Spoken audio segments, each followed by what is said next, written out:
Senator Anwarul हक काकड़ निगरान वजीर आजम होंगे। वजीर आजम शहबाज शरीफ और अपोजिशन लीडर राजा रियाज में इत्तफाक हो गया। दोनों रहनुमाओं ने निगरान वजीर आजम के नाम की समरी पर दस्तखत किए। जराये के मुताबिक सदर आरिफ अलवी ने अनवारुल हक काकड़ के नाम की मंजूरी देते हुए उनकी बतौर निगरान वजीर आजम तकर्रुरी की समरी पर दस्तखत कर दिए हैं।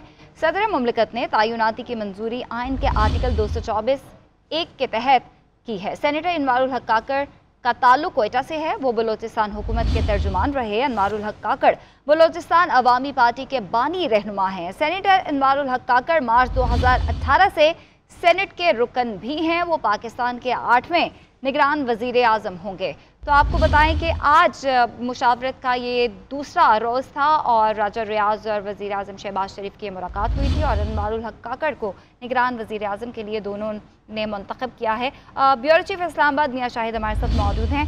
मियाँ शाहिद, अनवारुल हक काकड़ साहब की जो समरी है उस पर दस्तखत वज़ीर आज़म और राजा रियाज ने तो किए थे और अब सदर मुमलिकत ने भी कर दिया। जी बिल्कुल, अनवारुल हक काकड़ जो है वो पाकिस्तान के 8वें निगरान वजीर आजम जो है वो बन चुके हैं और उनकी समरी पर वजीर आजम ने तो साइन कर दिए थे और वो साइन करके समरी सदर मुमलिकत को भिजवाई गई थी। सदर मुमलिकत ने आइन के आर्टिकल 224(a) के तहत समरी को मंजूर कर लिया है और उस पर दस्तखत कर दिए हैं। इस वक्त सेनेटर अनवारुल हक जो है वो निगरान वजीर आजम के तौर पर नामजद जो थे वो मुकर्रर हो चुके हैं। अभी हल्फ की तैयारियां जो है वो होंगी और हल्फ का जो है वो वक्त मुकर्रर किया जाएगा, जिसके बाद सदर मुमलिकत निगरान वजीर आजम से हल्फ लेंगे और वो अपनी जिम्मेदारियां संभालेंगे और अपनी वफाकी काबीना जो बनाएंगे उसके साथ वो हल्फ उठाएंगे और फिर अपनी निगरान काबीना के साथ जो है वो अपनी जिम्मेदारियां संभालेंगे। दूसरी जानब अगर देखा जाए तो साबिक वजीर आजम शहबाज शरीफ जो है वो अब दस्तखत करके लाहौर रवाना हो गए हैं और वहां पर वो अपने रुफका से मशावरत करेंगे और बातचीत करेंगे। जब तक हल्फ नहीं होता तो उस वक्त तक जो है वो शहबाज शरीफ जो है वो अपनी जिम्मेदारियां संभालेंगे। लेकिन मालूम ये हुआ है कि सेनेटर अनवारुल हक जो कि निगरान वजीर आजम बने हैं उनको प्रोटोकॉल दे दिया गया है। F8 में उनकी जो रहायश गाह है वहां पर प्रोटोकॉल पहुंचा दिया गया है और जैसे ही उन हल्फ के लिए उनको कॉल आएगी तो वो हल्फ के लिए प्रोटोकॉल के जरिए वो ऐवान सदर जाएंगे और वहां पर हल्फ उठाएंगे। अच्छा मियां शाहिद, यानी कि आज ही मुतवक्के है कि वो आज ही हल्फ उठा लेंगे?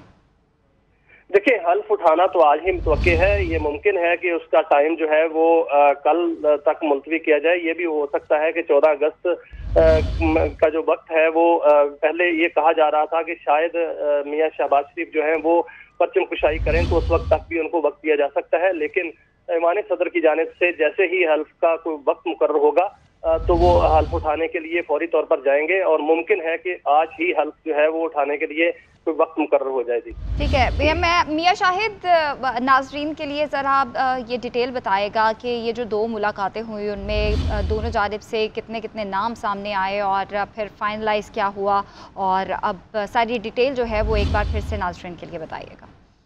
देखिए, 9 अगस्त को जो है वो असम्बली तहलील हुई थी। 9 अगस्त के बाद वजीर आजम और राजा रियाज जो कि अपोजिशन लीडर हैं उनके दरमियान मुलाकात तय पाई थी, लेकिन वो मुलाकात ना हो सकी। 10 तारीख को एक मुलाकात हुई, वो भी जो है वो कामयाब ना हो सकी। दोनों तरफ से नाम जो है वो दिए गए थे। इसमें जलील अब्बास जिलानी, फुआद हसन फुआद और दीगर नाम जो थे वो मौजूद थे। 6 नाम जो है वो कहा जा रहा था कि वो मौजूद है, लेकिन जो पर्ची थी ये भी कहा जा रहा था कि वो अपोजिशन लीडर राजा रियाज के पास है। उन्होंने एक जो उस दिन 10 तारीख को मुलाकात हुई उसमें वजीर आजम को नाम जो थे वो दिए थे और कल वजीर आजम के दरमियान जो इत्तेहादी जमातों का इजलास हुआ वहां पर वजीर आजम ने इत्तेहादी जमातों के सामने नाम रखे तो इत्तेहादी जमातों में से एक जमात के अलावा तमाम जमातों ने वजीर आजम को इख्तियार दे दिया और कहा कि जो निगरान वजीर आजम है वो छोटे सूबे से होना चाहिए, या सिंध से रख लें या बलोचिस्तान से रख लें। तो जो बलोचिस्तान से नाम जो आया था उसमें 2 नाम थे, एक खुदा बाबर का नाम था और दूसरा अनवारुल हक का नाम था, जिसमें खुदा बाबर के नाम पर जो है इत्तेफाक नहीं हो सका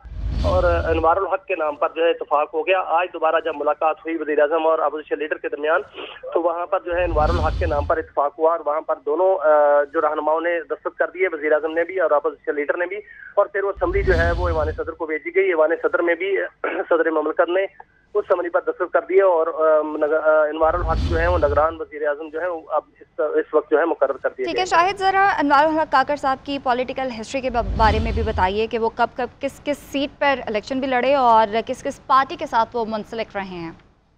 देखिए, अनवारुल हक काकड़ जो है वो दानिश्वर भी हैं, सियासतदान भी हैं, कौम परस्त जो है वो रहनुमा भी हैं और उनका ताल्लुक जो है वो बलूचिस्तान से है और वो बाप पार्टी से उनका ताल्लुक है। बलूचिस्तान के हकूक के लिए उन्होंने बड़ा काम किया है और वो एक कामा कमेटी जो कि समंदर पार पाकिस्तानी कामा कमेटी थी उसके चेयरमैन भी थे। 2018 में सेनेटर मुंतखब हुए थे और उनकी खिदमात जो है वो सियासत के मैदान में भी और हकूक इंसानियत के मैदान में भी और बलूचिस्तान के हकूक के हवाले से भी बहुत ग्रां कदर हैं और इस हवाले से बलूचिस्तान में उनको कदर की निगाह से भी देखा जाता है और वो ऐसे लोगों में शुमार होते हैं जिनका जो कोयर है या ताल्लुक है वो इंटरनेशनल है और वो इंटरनेशनल बरादरी में भी बड़े जाने पहचाने जाते हैं और पाकिस्तान के अंदर भी बहुत बड़े जो तबकात हैं उनमें उनका शुमार होता है और सियासतदानों में भी उनको कदर की निगाह से देखा जाता है। चेयरमैन सेनेट सादिक संजरानी ने भी उनके लिए जो है वो लॉबिंग की और वो चाहते थे कि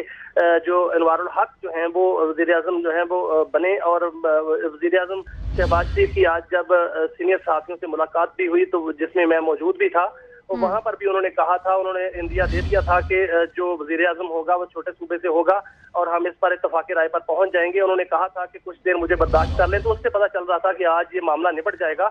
तो अनवारुल हक जो है ये अच्छा इंतखाब है और ये सबको काबिल कबूल है। ये पीपल्स पार्टी को, मुस्लिम लीग नून को और दीगर जमातों को भी काबिल कबूल है और इस हवाले से उनका जो टिल्ट है वो किसी की तरफ और जानबदारी किसी की तरफ नहीं है। जो वो इंतखाबात कराएंगे उसमें मुमकिन है कि वो इंतखाबात जो है वो उस पर उंगली ना उठाई जा सके, इसलिए कि अनवारुल हक जो है इससे पहले उनकी एक बहुत ही न्यूट्रल नाम सामने आया है। मियां शाहिद, एक बार फिर से नाज़रीन को बता दें कि हलफ जो है वो कब तक मुतवक्के है, आज ही या फिर कल हलफ उठाया जाएगा और इसके अलावा ये भी बताया गया कि कोई काबीना में अब किन किन अफराद को शामिल किया जाएगा, वो नाम सामने आए हैं। देखिए, इसमें ये कहा जा रहा है हल्फ तो जहाँ तक हल्फ का मामला है ऐवान सदर से जो है वो टाइम जो है वो मुकर्रर किया जाएगा। जैसे ही ऐवान सदर से टाइम वक्त मुकर्रर किया जाता है तो उस वक्त हल्फ हो जाएगा, लेकिन उससे पहले जो है वो काबीना के नाम जो है वो सामने आएंगे।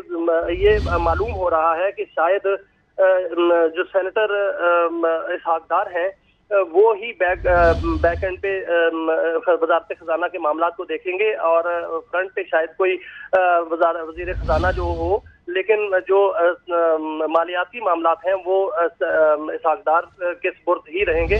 और ये भी कहा जा रहा है कि जो ये मियां शाहिद आपके ये जो आपने वजीर खजाना इसहाक डार की बात की है ये कंफर्म हो चुका है?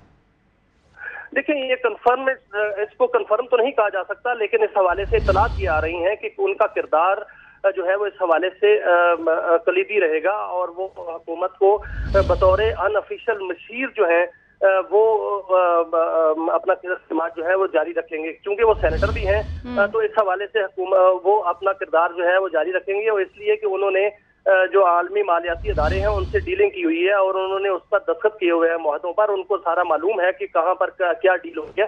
तो जो ये पीरियड गुजरेगा निगरान का सेटअप, तो इसमें उनका किरदार जो है वो इस हवाले से कलीदी रहेगा कि वो हुकूमत के एज ए मशीर जो है वो कंसीडर हो सकते हैं। सेनेटर भी रहेंगे और अनऑफिशियल मशीर भी रहेंगे, लेकिन अभी काबीना के नाम जो है वो सामने नहीं आए। इसी तरह जो कहा जा रहा है कि अगर वजीर खारजा होगा तो वो भी कोई साबिक सफारतकार जो है उनको प्रेफर किया जाएगा ताकि जो सफारतकारी है वो बेहतर अंदाज से उस वक्त तक चलती रहे जब तक नई मुंतखब हुकूमत नहीं आती। ये 8वें वजीर आजम है अनवारुल हक के। से पहले 7 वजीर आजम जो है वो पाकिस्तान में आए हैं। 1990 में सबसे पहले जो वजीर आजम आए थे उनका नाम गुलाम मुस्तफा जतोई था और उसके बाद बल्क शेर मजारी जो है 1993 में उन्होंने अपना कलमदान संभाला था और बल्क शेर मजारी के बाद मोइन कुरैशी जो है वो पाकिस्तान के वजीर आजम बने थे और उसके बाद मिराज खालिद जो है वो चौथे वजीर आजम बने और मिराज खालिद के बाद जो है वो ये कलमदान संभालने के लिए जो है वो